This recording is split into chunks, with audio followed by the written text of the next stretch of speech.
Hey, how you doing? This is Adam Post, publisher of more than 1,000 comic books and expert in Warner Bros. Discovery. I've done more than 100 videos on Warner Bros. Discovery just over the last 4 months, covering all aspects of what's been going on. And one of the things going on that's a really big deal is the panic that James Gunn has created. And I think he's starting to feel it too, because this social media is just not going away. There are many fans, a lot of them I know listen to these videos, and thank you for listening, are not happy with James Gunn. They're not happy with how he's conducting himself. They're not happy with how he's communicating. They are really not happy that everything at the DCU, except things that James Gunn has worked on, is seeming to be up in the air or is completely changed up. Henry Cavill, fired. The Rock, out. Which Henry Cavill people were very upset about, because we had just been told in October, everyone was, that Henry Cavill was going to continue as Superman, and then he's not continuing as Superman. Very, very confusing. And also, he's not continuing as Superman, but James Gunn has a pet project of his own that he's writing for a young Superman, and somehow people are wondering, like, well, is DC like a plaything, or, are you going to respect the characters? I still think they're going to respect the characters, and they're going to overall do a really, really good job. But I am concerned. Am I in a panic myself? Not yet, but I am concerned that they're going to start severely damaging the brand. There are many people who have a lot of social media influence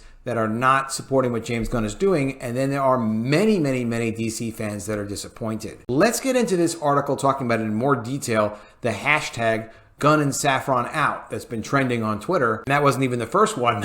Fire James Gunn was the first one that was trending on Twitter. It seems like it's getting more and more heated. Before we do, please be sure to subscribe to the channel. Click the bell for notifications. Give it a thumbs up. The channel is growing. You guys have been great. I really appreciate you. James Gunn and DC Studios co-head Peter Safran, good they put Peter Safran in there because he's responsible too, are trending on Twitter under hashtag Gunn and Saffron out from unhappy fans. And this is serious because, fans right now, I don't know if this is true or not. I haven't done a lot of research into this, but with The Witcher, The Blood Origin's terrible reviews could be a result of Henry Cavill. Henry Cavill leaving has caused potentially what they call review bombing, where a lot of the negative reviews basically say, you got rid of Henry Cavill. While that is, I don't know, feedback is feedback. I think all feedback, and people do it in my comments all the time, you have a right to say whatever you want to say. Go ahead and say it. If you don't think that Henry Cavill should have been leaving the Witcher franchise, or you think the Witcher franchise is worthless now because Henry Cavill is not a part of that either, you're free to comment on that. But the problem is, it's very damaging to the brand. And if the brands don't impress the superfans, and lately they haven't, it causes a lot of problems. And I just have to wonder, what are they thinking exactly at DC and at Warner Bros. Discovery?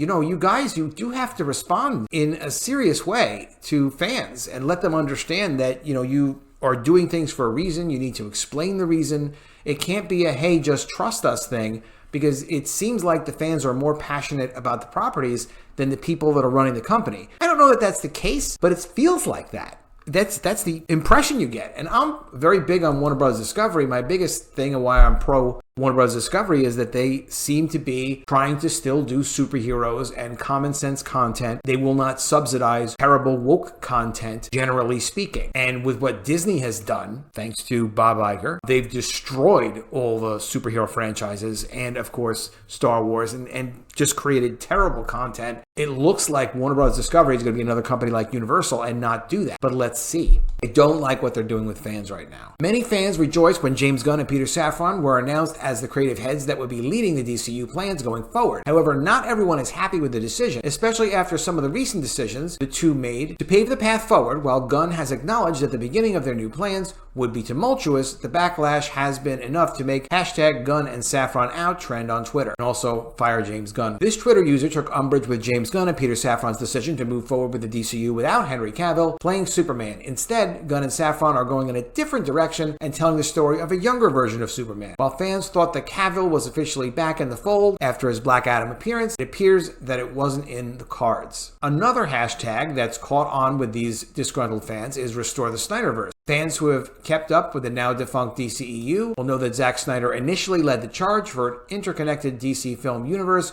with Man of Steel, Batman vs. Superman, Dawn of Justice, and Justice League. It appears that James Gunn and Peter Safran are wanting to distance the new DCU from the Snyderverse, so this fan's wish likely won't be coming true anytime soon. Now, it's not going to happen. They're structuring the whole thing differently. I think that, you tell me what you think in the comments below. I think the biggest problem is you can't just do a lot of promotion and ignore what's going on with social media. And James Gunn knows this because he's on social media making like offhanded announcements all the time. That is not how to make announcements and not how to communicate that you are serious about the property. Marvel Comics back in the day with the Marvel Universe, there were a lot of serious Spider-Man fans, a lot of serious Marvel fans, but you would never get the impression that the fans were more serious about the characters than the company that was publishing the comics. I never got that impression. Marvel was an institution, and DC Studios does not feel like an institution. And it's not just because they're new, it's not just because James Gunn's kind of wacky, and it's not just because Peter Safran is like a wooden dummy. He doesn't talk, not public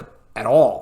You have to come up with how you're going to create an ambiance of institution if that's what you want people to see. Otherwise, it's just like, well, we're fans of the characters versus fans of the characters that are taking it apparently more seriously. I mean, I hate to say it, but it comes off that way, even if it's not true. And perception is reality. This fan was similarly dissatisfied with James Gunn and Peter Safran's decision to leave the Snyderverse behind. They specifically pointed out how Zack Snyder's director's cut of Justice League was popular and well-liked by fans when compared to the theatrical version. Of course, it's worth mentioning that people weren't the biggest fans of Snyder's previous effort on Batman vs. Superman, Dawn of Justice, so it wasn't necessarily a case of Snyder having nothing but smash hits before they let him release his version of Justice League. While some fans are specifically asking James Gunn and Peter Safran to bring back the Snyderverse, the running theme definitely seems to be bringing back Henry Cavill as Superman. Many fans felt like Henry Cavill never got his chance to shine as Superman, with the character being uncharacteristically dour throughout his tenure up until the end of Justice League,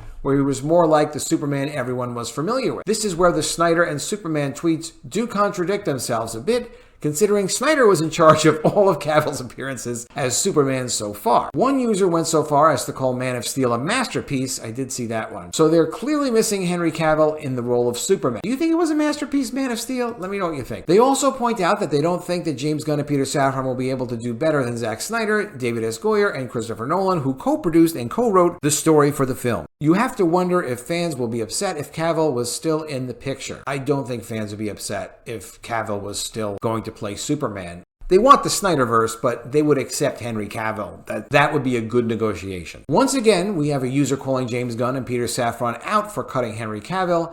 This time they point out how Cavill's look and his suit were best live-action appearance. This time they point out how Henry Cavill's look and his suit were his best live-action appearance ever. Of course, there's a good chance that Gunn's Superman could have a great costume too. These fans will likely have to wait and see where James Gunn decides to take the DCU and if their criticisms are warranted or not. So far, Gunn has brought back two of its most critically acclaimed efforts yet, with Peacemaker and the Suicide Squad. If he can take this momentum and creative energy into future projects, these fans likely have nothing to worry about. Well, my take is this. They're not communicating as the heads of DC Studios. James Gunn is communicating as a guy on Twitter who's kind of got this job. And that seems to be how he approaches life. Very, very financially well off, I'm sure. I do question his management experience and his experience with communicating from an institutional perspective. Like, it's a thing. Like, the halls of justice is a place. DC Studios should be a place. DC Comics is a place. DC Studios feels less real than DC Comics. It shouldn't feel that way. And it's because of how they communicate, the logo, the branding, the press releases, and then also a schedule of announcements. Good announcements, bad announcements. When you see actors announcing that they are involved, like the actor for Shazam is announcing that he's going to stay involved with the DCU. Dwight Johnson saying, oh, I'm no longer working on Black Adam. You see Henry Cavill saying, oh, I'm no longer working on Superman. Those major announcements should not be retweeted from James Gunn. They have to create the institution of what DC Studios is. Let people know what you guys are all about.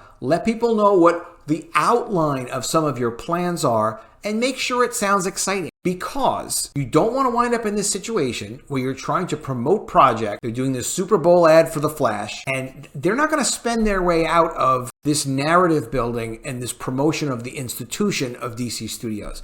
If they don't create an institution for DC Studios, I say it will fail. It needs to be that they care more about the characters than even the more passionate fans. It should never be a question. Let me know what you think of all this, if you will, in the comments below. Do you think this is some of what the problem is? The lack lack of that institutional vibe, the vibe that DC Studios is a real thing. They're working hard. They're really into the characters. They're making characters. They're going to make incredible films. Here's what some of the inside stuff is going to be. There's no red meat for the fans. It seems like none. Let me know if you think that. But let me know what else you think too. I'm really interested to see what your comments are. They're always really interesting. Please be sure you are subscribed to the channel. Click the bell for notifications. And I'll see you again soon with another video. And if I don't see you, I will miss you.